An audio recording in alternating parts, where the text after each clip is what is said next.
Menjadi Banser harus tahu fakta ini karena banyak yang lupa. Fakta tentang Banser yang mulai dilupakan publik.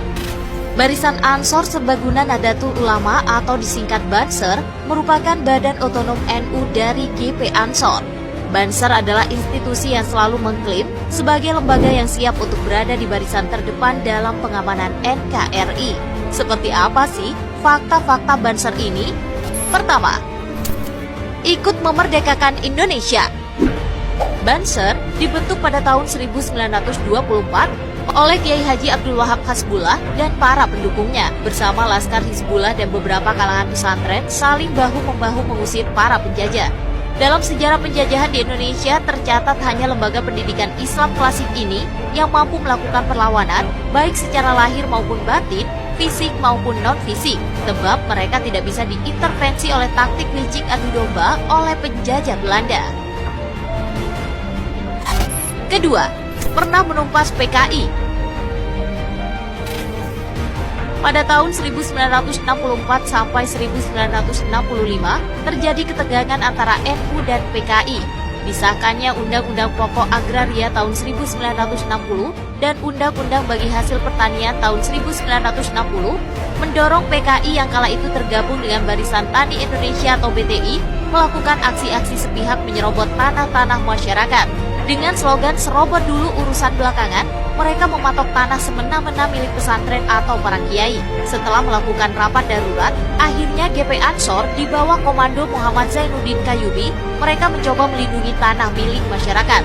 Hampir setiap hari terjadi bentrokan fisik, Kak. Namun akhirnya pada tahun 1965, PKI dan BTI hancur berantakan. Sebagian dari mereka berlindung ke orang-orang NU serta kembali ke kiai dan pesantren. Ketiga, punya kisah heroik. Pada tahun 2000-an, umat Kristen saat itu sering mendapatkan teror dari para teroris. Sebagai anggota Banser, pemuda bernama Rianto ikut serta dengan anggota lainnya untuk menjaga gereja dari serangan teroris. Saat sedang berjaga, Rianto melihat ada seonggok tas mencurigakan yang sudah dipastikan adalah bom peledak. Tanpa pikir panjang, Rianto kemudian berlari menjauhkan tas tersebut dari lingkungan gereja dengan cara melemparkannya ke dalam selokan. Namun naas, bom ternyata meledak lebih cepat setelah terkena air. Tubuh Rianto terlempar hingga puluhan meter dan akhirnya tewas. Keempat, berlatih ala militer. Sebagai upaya untuk membina mental dan fisik, para anggota Banser juga melatih diri menggunakan dasar-dasar militer. Tak hanya itu, Kak, mereka juga memiliki upacara pembaretan yang harus ditempuh dengan cara mengatasi setiap ujian dan rintangan yang ada. Setelah mampu melewati beberapa ujian, yang terakhir para anggota harus mengikuti ujian fisik dan mental semalam suntuk atau dikenal Caraka Malam.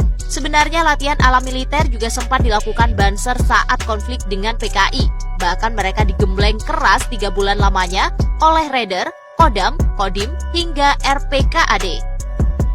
Kelima, menjadi organisasi yang bersifat keagamaan. Dalam prakteknya, Banser telah menjelma menjadi organisasi massa dengan basis yang kuat. Kelompok ini berfokus pada aspek kebangsaan dan bela tanah air, di mana mereka menjunjung nilai-nilai ideologi Pancasila yang menjadi dasar Indonesia. Tak heran ya, Kak, jika mereka kerap menjadi yang terdepan untuk membentengi masyarakat dari pemahaman-pemahaman yang menyimpang dari nilai-nilai Islam maupun wawasan kebangsaan. Banser tersebut juga kerap digunakan membantu para anggota Polri dan TNI untuk menjaga keamanan saat menjelang perayaan Hari Besar Agama Islam dan kepercayaan lainnya. Walau sempat ada kritikan tajam hingga petisi pembubaran, namun nyatanya Banser tetap berdiri hingga saat ini. Pengalaman dalam menjaga keutuhan NKRI sebelum Indonesia merdeka telah menjadikan Banser sebagai organisasi luar biasa. Di bawah naungan NU, Banser siap selama 24 jam, siap merapatkan barisan untuk melawan pengganggu ketentraman bermasyarakat, beragama, dan berbangsa.